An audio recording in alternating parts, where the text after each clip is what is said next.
नमस्कार, जय हिंद। मैं पूजा गिरीश आप सभी का स्वागत करती हूँ आज के हमारे एक और बहुत ही इम्पॉर्टेंट करंट अफेयर के सेशन में।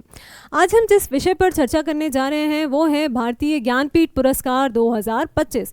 जैसा कि आपको पता है कि 2025 के ज्ञानपीठ पुरस्कारों की घोषणा कर दी गई है, तो आज हम इसी विषय पर थोड़ा संक्षिप्त लेकिन इसकी सभी पहलुओं पर चर्चा करेंगे।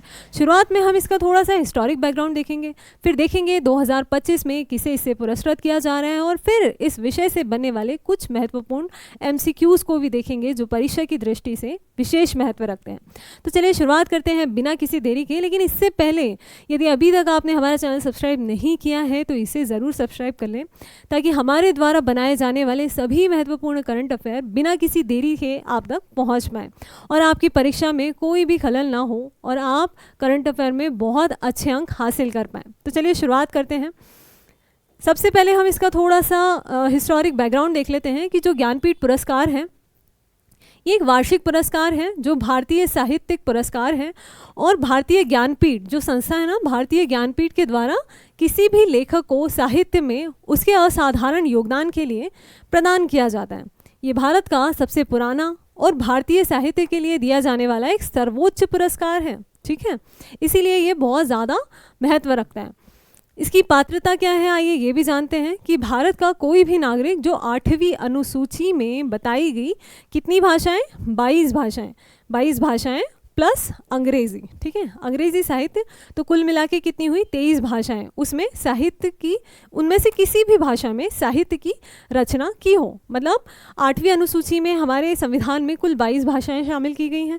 अगर उन 22 भाषाओं में कोई भी साहित्यकार, 22 भाषाओं में से किसी भी एक भाषा में कोई साहित्यकार किसी साहित्य की रचना करता है या फिर इसके अलावा अंग्रेज़ी में साहित्य की रचना करता है तो वो इस ज्ञानपीठ पुरस्कार का पात्र होता है।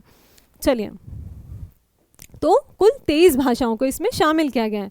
इसकी जो स्थापना है वो 1961 में की गई थी और प्रदानकर्ता कौन है, भारतीय ज्ञानपीठ संस्था है। उसके बाद प्रथम ज्ञानपीठ पुरस्कार जो है वो मलयालम लेखक जी शंकर कुरुप को 1965 में उनके काव्य संग्रह ओडक्कू झल के लिए दिया गया था। पहली महिला विजेता आशा पूर्णा देवी थी। ये बहुत ही महत्वपूर्ण हो जाता है जब महिलाओं की बात आती है, और विशेषकर पहली, तो वो अपने आप में और भी ज़्यादा महत्वपूर्ण हो जाता है। तो पहली महिला कौन थी, आशा पूर्णा देवी, जो कि बंगाली लेखिका थी, जिन्हें 1976 में पुरस्कृत किया गया था। सबसे अधिक ज्ञानपीठ पुरस्कार जो है वो हिंदी भाषा के लिए अभी तक दिया गया है। कुल कितनी बार, 12 बार। आपने देखा कुल 23 भाषाओं में ये दिया जाता है। अलग अलग जो लेखक होता है अलग अलग भाषाओं में रचना करते हैं, वो पात्र होता है, लेकिन अभी तक सबसे ज़्यादा जो लेखक हैं वो हिंदी भाषा के लिए चयनित हुए। चलिए आगे बढ़ते हैं। ज्ञानपीठ पुरस्कार जीतने वाले अंग्रेज़ी भाषा के पहले लेखक कौन थे, अमिताभ घोष थे, जिन्हें 54वां ज्ञानपीठ पुरस्कार दिया गया था। ज्ञानपीठ पुरस्कार में कुल 11 लाख रुपए की धनराशि, प्रशस्ति पत्र और वाग्देवी की कांस्य प्रतिमा दी जाती है। शुरुआत में ये राशि 1 लाख रुपए थी, बाद में ये राशि 2005 में बढ़कर 7 लाख हो गई और वर्तमान में ये राशि 11 लाख रुपए दी जाती है। ज्ञानपीठ पुरस्कार जो है वो मरणोपरांत नहीं दिया जाता है। ठीक है, जिसे आप देखते हैं कि हमारा जो भारत रत्न पुरस्कार होता है वो मरणोपरांत भी दिया जा सकता है, लेकिन ज्ञानपीठ पुरस्कार में ऐसा नहीं है। ठीक है, इसके अलावा ज्ञानपीठ जो संगठन है उसके वर्तमान अध्यक्ष कौन है, न्यायमूर्ति विजेंद्र जैन जी हैं, जो कि 2025 में वर्तमान में हैं। चलिए आगे बढ़ते हैं। अब हम देखते हैं कि 59वां ज्ञानपीठ पुरस्कार जो है उससे किसे सम्मानित किया गया है। तो प्रसिद्ध साहित्यकार विनोद कुमार शुक्ल जी जो हैं उनको 2024 के लिए 59वां ज्ञानपीठ पुरस्कार प्रदान किया गया है। ये है विनोद कुमार शुक्ल जी, जिनकी तस्वीर आप स्क्रीन पर देख रहे हैं। ठीक है, 2025 में ये पुरस्कार 2024 के लिए दिया गया है। मतलब ये जो 2025 में जो पुरस्कार दिया जा रहा है वास्तव में 2024 के लिए दिया जा रहा है, जो कि 59वां है। इसके अलावा 2025 में इसका जो संस्करण है वो 59वां है। ये एक इम्पॉर्टेंट क्वेश्चन है। ज्ञानपीठ पुरस्कार सुप्रसिद्ध कवि और उपन्यासकार विनोद कुमार शुक्ल को दिया जा रहा है। ये पुरस्कार हिंदी भाषा के लिए इन्हें दिया जा रहा है। ठीक है, तो इन्होंने इनकी साहित्यिक जो रचना है उसका लेखन किस भाषा में किया है, हिंदी में। चलिए आगे देखते हैं कि हिंदी, ठीक है, ये चीज़ जो है रिपीट हो गई है। हम आगे बढ़ते हैं।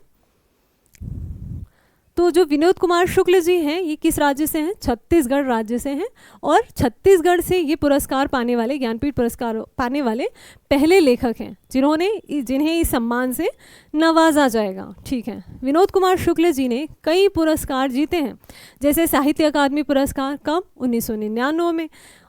उनकी किस साहित्यिक रचना के लिए? दीवार में एक खिड़की रहती थी, इसके लिए। और उन्हें मातृभूमि पुरस्कार से भी 2020 में पुरस्कृत किया गया है उनकी अंग्रेज़ी कहानी संग्रह के लिए, जिसका नाम था ब्लू इज़ लाइक ब्लू। ठीक है, ये इतने ज़्यादा इंपॉर्टेंट फैक्ट नहीं है, सिर्फ हमने जानकारी के लिए देख लिए हैं। चलिए बढ़ते हैं अगले किसी फैक्ट के लिए। न्यूयॉर्क में पैन अमेरिका के द्वारा पैन नाबोकोव पुरस्कार 2023 से भी इन्हें सम्मानित किया जा चुका है, पहले भारतीय एशियाई मूल के लेखक के रूप में। ठीक है, तो ये थी इनकी उपलब्धियाँ। अब आगे बढ़ते हैं। अब हम जो 59वें पुरस्कार के बारे में हमने बात कर ली, लेकिन इससे पहले पिछले साल किन्हें पुरस्कृत किया गया, पिछले 5 सालों में किन्हें पुरस्कृत किया, उस बारे में भी हम जान लेते हैं।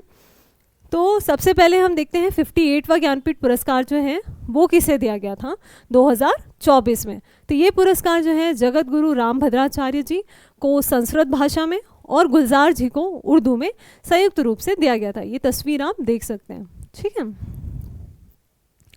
इसके अलावा 57वां, 56वां, 55वां और 54वां यहाँ पे लिख दिया गया है, जो इस बार परीक्षा की दृष्टि से इतना महत्वपूर्ण नहीं है, लेकिन 54वां बहुत ज़्यादा इंपॉर्टेंट है। क्यों? क्योंकि ये पुरस्कार जो है अमिताभ घोष जी को पहली बार अंग्रेज़ी भाषा के लिए दिया गया था। ठीक है, पहली बार अंग्रेज़ी भाषा के लिए। इस बार जो दिया गया है वो हिंदी भाषा के लिए दिया गया है, और अमिताभ घोष जी को पहली बार अंग्रेज़ी के लिए दिया गया था। चलिए आगे हम इस टॉपिक से रिलेटेड सबसे इम्पॉर्टेंट MCQs देख लेते हैं बिना किसी देरी के। तो आज का हमारा पहला प्रश्न है कि 59वां जो ज्ञानपीठ पुरस्कार है उसे किसे सम्मानित किया गया है। ठीक है, तो सही उत्तर है विनोद कुमार शुक्ल जी को, जिनके बारे में हमने बहुत अच्छे से जाना। उसके बाद आगे देखते हैं कि वर्ष 2024 में 58वें ज्ञानपीठ पुरस्कार से किसे सम्मानित किया गया था। किसे सम्मानित किया गया था आप बताइए? जगत गुरु रामभद्राचार्य जी को और गुलजार को संयुक्त रूप से दोनों को पुरस्कृत किया गया था, तो इसका सही उत्तर है सी। ठीक है, अब आप मुझे बताइए, कमेंट में मुझे बताइए कि रामभद्राचार्य जी को और गुलजार जी को दोनों को अपनी अपनी किस भाषाओं में इस सम्मान से पुरस्कृत किया गया था। चलिए आगे बढ़ते हैं। हमारा तीसरा प्रश्न है कि ज्ञानपीठ पुरस्कार किस क्षेत्र में उत्कृष्टता के लिए दिया जाता है, और इसका सही जवाब है साहित्य के क्षेत्र में। ठीक है, 23 भाषाओं में साहित्य में सबसे श्रेष्ठ रचना करने वाले को ये पुरस्कार दिया जाता है। इसके अलावा हमारा अगला प्रश्न है कि ज्ञानपीठ पुरस्कार की स्थापना किस वर्ष की गई थी, और इसका सही उत्तर है 1961 में पहली बार इसकी शुरुआत की गई थी। अगला प्रश्न है कि ज्ञानपीठ पुरस्कार पहली बार किस वर्ष प्रदान किया गया था। तो ये प्रदान किया गया था 1965 में पहली बार, है ना। और किसे प्रदान किया गया था? आप मुझे कमेंट में बताइए कि पहली बार किसे प्रदान किया गया था। अभी हमने पहले ही इसे देखा है। चलिए आगे बढ़ते हैं। ज्ञानपीठ पुरस्कार में क्या शामिल है?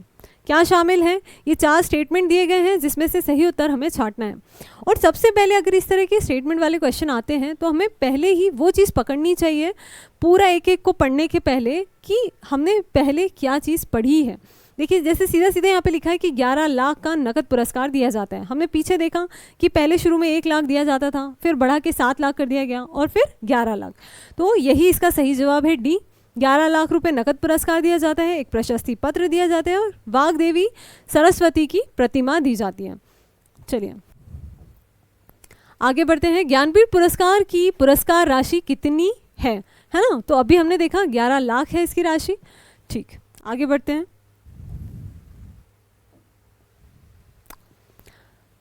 किस कृति के लिए ओडक्कुझल, ठीक है, के लिए प्रथम भारतीय ज्ञानपीठ पुरस्कार से किसे सम्मानित किया गया, है ना।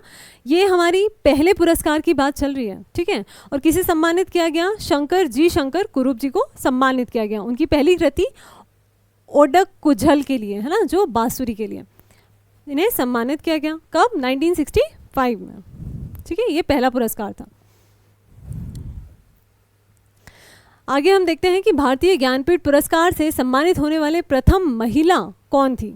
प्रथम महिला कौन थी, जो कि एक इम्पॉर्टेंट टॉपिक है, आशापूर्णा देवी। ठीक है, आशापूर्णा देवी जी पहली महिला थी जो इस सम्मान से पुरस्कृत की गई।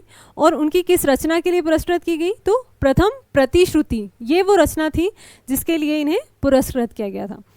चलिए, भारतीय ज्ञानपीठ पुरस्कार से सम्मानित होने वाले प्रथम हिंदी साहित्यकार कौन थे। ठीक है, 22 भाषाओं में, कुल 23 भाषाओं में ये सम्मान दिया जाता है, लेकिन हिंदी भाषा में साहित्य का ये पुरस्कार प्राप्त करने वाले पहले व्यक्ति कौन थे, तो वो थे सुमित्रा नंदन पंत जी। ठीक, और उनकी जो कृति थी वो थी चिदम्बरा। इस कृति के लिए उन्हें ये पुरस्कार दिया गया। अगला प्रश्न है, भारतीय ज्ञानपीठ पुरस्कार से सम्मानित होने वाले प्रथम अंग्रेजी साहित्यकार कौन थे। ठीक है, कौन थे, तो वो थे अमिताभ घोष। ठीक है, अमिताभ घोष जी को दिया गया था अंग्रेजी भाषा के लिए।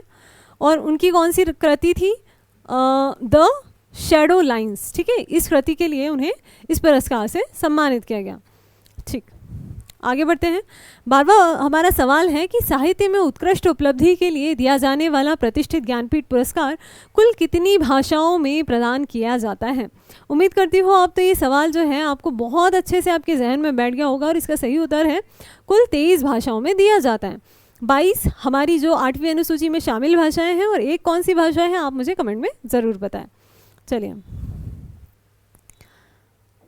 इसके अलावा अगला हमारा प्रश्न है कि ज्ञानपीठ पुरस्कार निम्नलिखित में से कौन देता है। तो कौन देता है, ये साहित्य भारतीय ज्ञानपीठ के द्वारा दिया जाता है। ठीक है, इस संस्था के द्वारा ये पुरस्कार दिया जाता है।